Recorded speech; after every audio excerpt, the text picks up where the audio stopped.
Welcome to On the Way to School, your 6-minute daily boost for educators and administrators. I'm Christopher S. Dennis, and today, let's elevate our journey together. Hello, everybody. Happy December.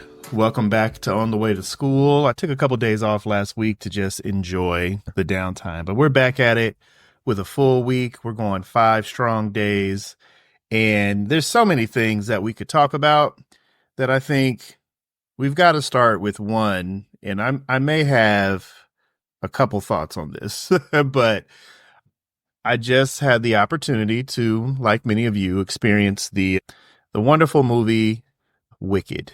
We saw it in theater on Saturday night, and it was really cool. It was really cool. I enjoyed smiling through a movie, during a lot of the singing and some of the stuff, and, Ariana Grande is funny. But I want us to look at the film from let's just try to put ourselves in people's shoes through the movie.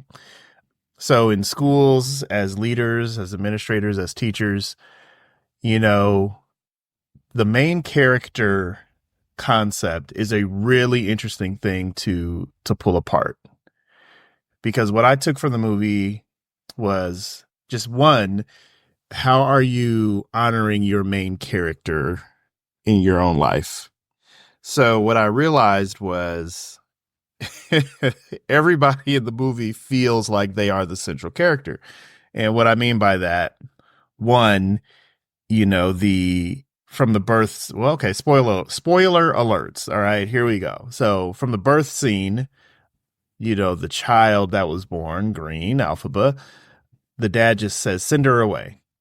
So number one, the patriarchy of a dad just being able to send a kid away, he feels like he gets to make the decisions. That's one concept of a main character.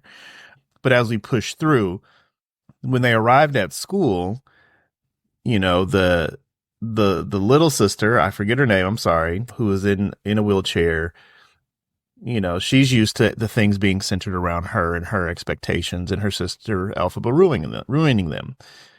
So that's one concept of main character. She just needed to have her new experience. But we also see Galinda shows up and is totally used to everything already being about her. And she's totally oblivious to the concept that some things may not be about her. But usually it seems like in her walk of life, everything falls into place anyway. And her spirit is about helping people, and she feels pride in that.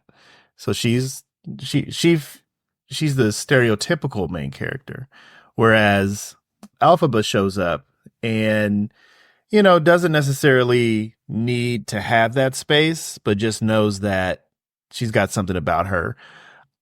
But as Alphaba goes through this first act, her acceptance of being special and unique as a central focus, she starts to step into the light of like, no, you don't have to be second, third, you can be first.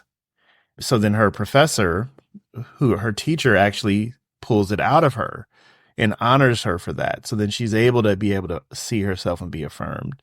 Whereas the professor also has main character energy, right? So when Galinda tries to introduce herself and make an impression, the professor is totally not interested and says, oh, you need to find a room? Where are you going?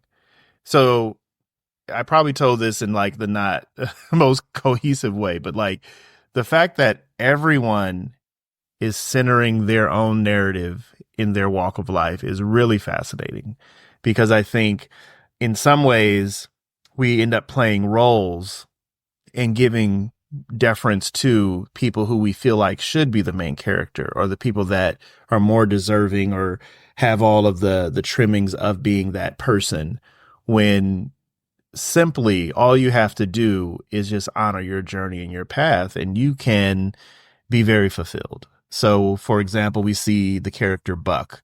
Buck shows up, in the film out of nowhere, trying to make an impression and express his interest for Galinda, and then so on and so forth. But it's like, even Buck is the main character in his own mind, because he's got feelings and he's got a heart and things he cares about.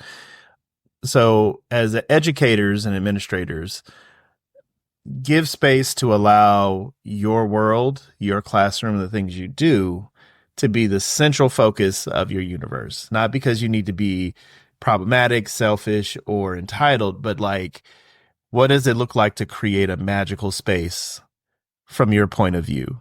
And to be able to take everything that comes at you and look at it as an opportunity to shine your light and make your impact and put your special touch on something. And I don't, I have to see the next act because I'm not gonna lie, I haven't read the book. I'm new to this. I'm sorry. I'm from the Wizard of Oz, more so the Wiz generation. So I'm gonna enjoy getting to know this film and this work a little bit closer. But I think are you the main character in your story? Are you creating different opportunities and moments for yourself to shine and thrive and giving yourself permission to do so? You don't have to be the president, the dean. You don't have to be anything with these additional titles to be the main character in your own story. So that's one thing that Wicked pulled out of me. So hopefully this is something for you to wrestle with on the way to school. See you tomorrow. Thanks for joining me on the way to school. Stay inspired, stay motivated, and keep making a difference. I'm Christopher S. Dennis. See you tomorrow.